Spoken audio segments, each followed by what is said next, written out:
मृत संजीवनी विद्या में पारंगत शुक्राचार्य के तत्वावधान में रह रहे हैं। श्री जी का विधान देखिए, देवताओं की माँ का नाम अदिति है।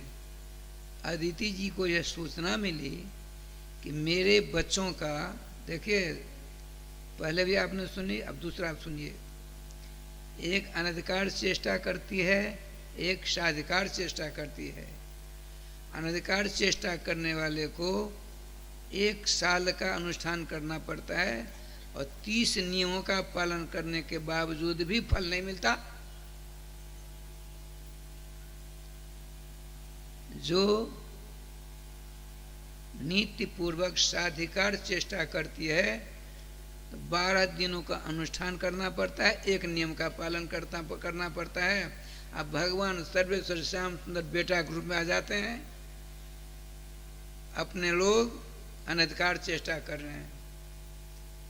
इसीलिए पुनरपि जननम पुनरपि मरणम पुनरपि जननी जठरे शयनम का चक्कर नहीं छूट रहा है।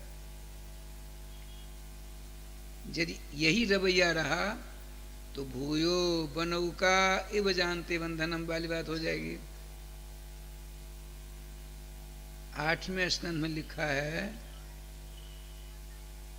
देवताओं की माँ अपने बच्चों की करारी हार श्रवण कर आहत हो जाती हैं।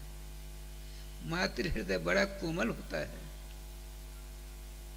देखो मैंने कौन सा ऐसा अपराध किया जिस मेरे अपराध के कारण मेरे बच्चों की करारी हार का सामना करना पड़ रहा है। दर दर की ठोकरें खाते इधर चक्कर काट रहे हैं।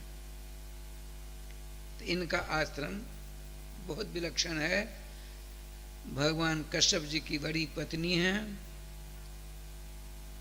अपने पतिदेव की ऐसी आराधना करती हैं, ऐसी आराधना करते हैं, पतिदेव इनके अधीन रहा करते हैं। लेकिन जब से देवताओं की करारी हार होती है तो देवताओं की माँ अदिति जी उदास रहने लगी। अदिति जी की उदासी से वो आश्रम उदास हो गया, पतझड़ हो गया, लताएं पीली हो गई, पेड़ पीले हो गए, घास फूस पीली हो गई। लगभग महीना बीत जाने के बाद भगवान कश्यप जी का पदार्पण होता है। किसी कारण से बाहर चले गए थे, तो उदासी को देखकर आपने पूछा, देवताओं की माँ क्या कारण है? ऐसी उदासी तो तब होती है किसी आश्रम, गृहस्थ आश्रम में, जिसके आश्रम से अतिथि अभ्यागत साधु संत उदास होकर लौट जाते हैं, तो उसकी यह परिस्थिति होती है। क्या तुमने साधु संतों का खेल बिगाड़ा क्या? उनका अपराध का डला, उनका सत्कार नहीं किया? राधेश्याम जी, गोपाल चक्र चूड़ामणि नाम का ग्रंथ उसमें मैंने पढ़ा था। भीख मांगने वाले, अब तो है नहीं भिखारी, भीख मांगने वाले जो आपके यहाँ पास आते थे पहले, अब माताएं कुछ काम करती थी तो अच्छा अभी आती हूँ, 10-5 मिनट खड़ा है तब आप हाथ वाथ धो करके काम से निवृत्त होकर देती हो, तो उसमें आपको फल नहीं मिलेगा। क्यों? उस कितना समय लग गया, आते ही तुरंत देना चाहिए। नहीं देने पर कोई अरे इतना मोटा तगड़ा हो करके चलो हमारे खेत में काम करने के लिए हम 300 रुपया रोज देंगे, ऐसे कह देते हैं लोग। हट्ठा कट्ठा पट्ठा बाबा जी होकर के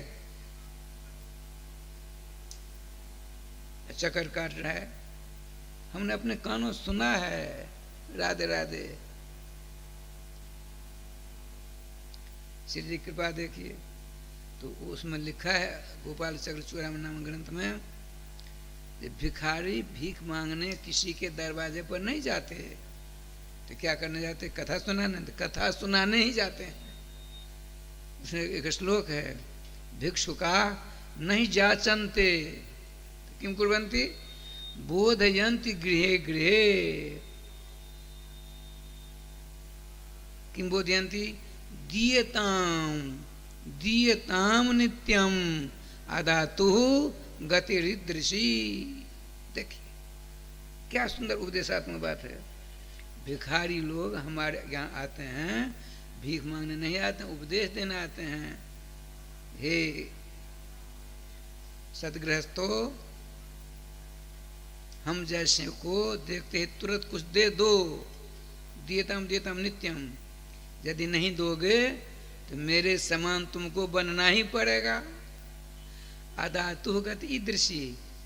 हमने भी आपके समान घर गृहस्थी को संभाला था। आप भिक्षुकों को नहीं दिया, जिसका कारण मैं भिक्षा मांग रहा हूं। दियताम दियताम नित्यम, नित्य दो, आते ही दो, देर मत लगाओ। नहीं दोगे तो मेरे समान अगले जन्म में भीख मांगने वाला बनना पड़ेगा। राधा राधा श्याम मिला दे। श्री जी के बाद देख क्या लीला होती। तो भगवान श्री कश्यप जी अपनी बड़ी पत्नी से कहते हैं, क्या साधु संतों या भिखारी की सेवा तुमसे नहीं हो पाती? या विमुख होकर चले गए हैं? सच सच बोलो। चरण पर मस्तक रख करके हाथ जोड़कर निवेदन करती हैं, भगवान आप जैसे प्रजापति को प्राप्त करके मैं कृत कृत धन धन हूँ। स्वप्नावस्था में भी मेरे दरवाजे से अतिथि अभ्यागत साधु संत निराश होकर कभी नहीं गया आज तक। अच्छा ऐसी बात है तो तुम उदास क्यों हो? तुम्हारा ये आश्रम उदास क्यों? कारण बता दे। आपने कहा भगवान मैं तो अपने पुत्र के मोह में फंस गई हूं। देवासुर संग्राम हुआ, मेरे बच्चों की करारी हार हुई, उनका राज छिन गया। तो मैं आपसे निवेदन करना चाहती कि मेरे बच्चों का खोया हुआ राज मिल जाना चाहिए। ये साधकार चेष्टा है कि नहीं? देवताओं की माँ देवता की जब करारी हार हो जाती है तो अपने पति से, पति वही एक हैं, क्या भिक्षा मांगती है कि हमारे बच्चों का जो राज खो गया है, किसी ने छीन लिया है, वह राज उनको मिल जाना चाहिए, यही मेरी कामना है। आज छोटी पत्नी ने क्या मांगा था? इंद्र को मारने वाला बेटा चाहिए। आकाश पाताल के अंदर दोनों की मांग में है। अपनी बड़ी पत्नी की प्रार्थना सुनकर भगवान कश्यप जी ने कहा हाँ है भाई, एक पयोव्रत नाम का व्रत है, पयोव्रत, उसका अनुष्ठान करो तो तुम्हारे बच्चों का जो राज छिन गया है वो मिल जाएगा। तो उसने कहा बताइए कौन सा वह व्रत है? तो उसका नाम है पयोव्रत। पयोव्रत है ना, पयोव्रत। फाल्गुन शास्ते पक्षे, फाल्गुन महीना शुक्ल पक्ष प्रतिपदा से द्वादशी पर्यंत 12 दिनों का यह अनुष्ठान है देवी। और ब्रह्मचर्य पालन करता हुआ एक व्रत नियम है इसमें, केवल भगवत भजन करती करती तुम एक बार गौ का 1 गिलास दूध ठाकुर जी भोला कर पान कर लेना और भजन करना। करोगी? अवश्य करूंगी। प्राणपति देव तो कहीं चले गए, अनुष्ठान लग जाती है। 1 2 3 4 5 6 7 8 9 10 11 12वें दिन राय श्याम जी क्या लीला होती है? विधिवत भगवान की समाराधना करके यथाशक्ति साधु संत ब्राह्मणों को भोजन कराया, दान दक्षिणा दी, रात में विश्राम कर रही हैं। विश्रामावस्था में देवताओं की माँ को स्वप्नावस्था में ही चतुर्भुज भगवान आकर दर्शन देते हैं। दोनों में बातचीत होने लगती है। पहले तो स्तुति करती है, उसके बाद मांगा, भगवान हमको और कुछ नहीं चाहिए, मेरे बच्चों का जो राज छिन गया है वो मैं चाहती हूँ कि मेरे बच्चों को छिना हुआ राज उसके पास आ जाए। भगवान क्या कहते हैं सुनिए, सुनकर आश्चर्यचकित हो जाओगे आप लोग। भगवान कहते हैं, देवी मैं कर्तुम अकर्तुम अनर्था कर्तुम सर्व समर्थ विष्णु हूं, फिर भी बलि से युद्ध कर नहीं सकता। क्यों भगवान? कारण ये है, उन्होंने अपने गुरुदेव की अपनी सेवा से इतना प्रसन्न कर लिया, इतना प्रसन्न कर लिया कि मत पूछो। जिसने अपनी सेवा से अपने गुरुदेव को प्रसन्न कर लिया उससे मैं भी घबराता हूं। हमसे युद्ध नहीं होगा देवी, नहीं होगा, नहीं होगा। अब तो देवता की मां उदास हो गई, देवताओं की मां मुंह लटक गया, नीचे सर हो गया। भगवान का चिंता मत करो, सर्वोपाय विदुषर भगवान, विदिश्वर भगवान है। भगवान ने कहा, देवी सुनो, मैं गुरु सेवक बलि से युद्ध कर नहीं सकता, लेकिन भिखारी बन के भीख मांग करके तुम्हारे बच्चों को राज लौटा सकता हूं। ये देखिए गुरुदेव की सेवा का कितनी बड़ी महिमा का वर्णन करते स्वयं भगवान। वो कहते हैं, मैं सब कुछ करने में समर्थ हूं, किंतु गुरु जी को अपनी सेवा से प्रसन्न करने वाला दैत्याधिराज बलि से युद्ध नहीं कर सकता, और युद्ध करके उनको परास्त करके तुम्हारे बच्चों को राज नहीं दिला सकता। स्वयं भगवान असमर्थता व्यक्त करते हैं। देवताओं की मां घबरा जाती हैं, उदास हो जाते हैं। उदास मत हो, तुमने तपस्या ही ऐसी विलक्षण कर डाली, 12 दिन की तपस्या है, मात्र 1 गिलास दूध पी करके इतने खुश हो गए भगवान, तुम्हारी तपस्या से मैं खुश हूं, मैं दैत्याधिराज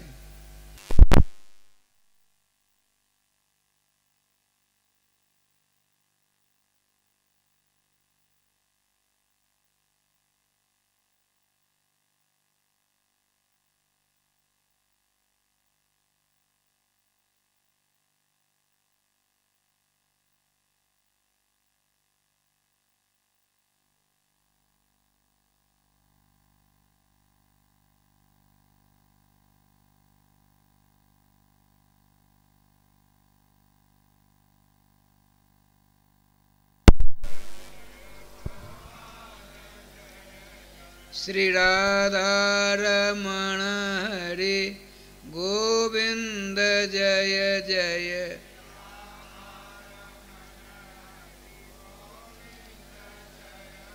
श्री वृंदावन बिहारी लाल की जय। जय जय श्री राधे श्याम नाम महाराज की जय। भगवान कहते हैं देवताओं की मां श्रीमती अदिति जी से, हे देव माता, मैं सर्वोपाय विदुषर, सब कुछ करने में कर्तुम अकर्तुम अन्यथा कर्तुम सर्व समर्थ मैं हूं, फिर भी गुरुदेव को अपनी सेवा से कुछ खुश करने वाले गुरु भक्त बलि जी को मैं परास्त नहीं कर सकता। देवताओं की मां उदास हो जाती हैं। भगवान ने आश्वासन दिया, तुम चिंता मत करो, मैं उनसे युद्ध करके तुम्हारे बच्चों का राज नहीं लौटा सकता, लेकिन भिखारी बन के जाऊंगा और उनसे भिक्षा मांग करके तुम्हारे बच्चों का राज्य वापस कर दूंगा। राधे राधे। सुनो देवी, समय आने पर मैं तुम्हारे पेट से जन्म लूंगा, अब मेरा नाम वामन होगा,